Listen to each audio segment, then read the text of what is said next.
আলাইকুম রহমতুল্লাহি বারাকাতুহু। আজ আমি শেয়ার করবো সৌদি আরবের মকরোনা। আমরা বাংলাদেশে হয় নুডলস, তারা মকরোনা কিলা রান্ধে আপনার সাথে শেয়ার করবো।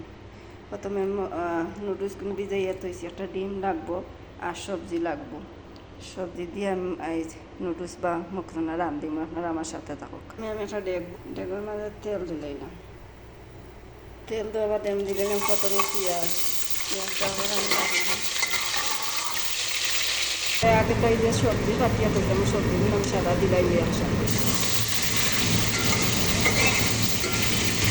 ডিম দিলাই, আর ডিম তারা খায় না, আমরা বাংলাদেশের মাঝে ডিম খাই, সৌদিরা ডিম দেয় না। আমি ডিম দিলাম না, আমরা বাংলাদেশের মাঝে ডিম দিয়া খাইতে ভালো লাগে। কিংবা মাংস দিই, গরুর মাংস দিই। এরপরে সামান্য হলুদ দিলাইলাম, হলুদ দিলে রংটা সুন্দর। জিরার গুঁড়া দিলাইলাম, পরিমাণ মতো লবণ দিলাইলাম।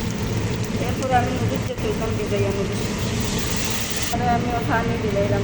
নুডলসটা ভিজার লাগবে না, কাঁচা নুডলস ওইটা কারণে আমি কিলা নুডলস রান্ধিলাম। আমরা দেশে তো নুডলস আগে সিদ্ধ করে বাদে রান্ধে, আর এই দেশের নুডলস আগে সবটা একলগে দিলাই, কোনো অসুবিধা হয় না। এবার রান্ধে দিদি খাইলে খুব মজা লাগবে। আর ভালো লাগলে আমার ভিডিওটা লাইক করুন, সাবস্ক্রাইব। আমার মকরোনা হয়ে গেছে, নুডলস হয়ে গেছে। এখন লামাই নিব, আমি লামাই একটা প্লেটও লই নিব।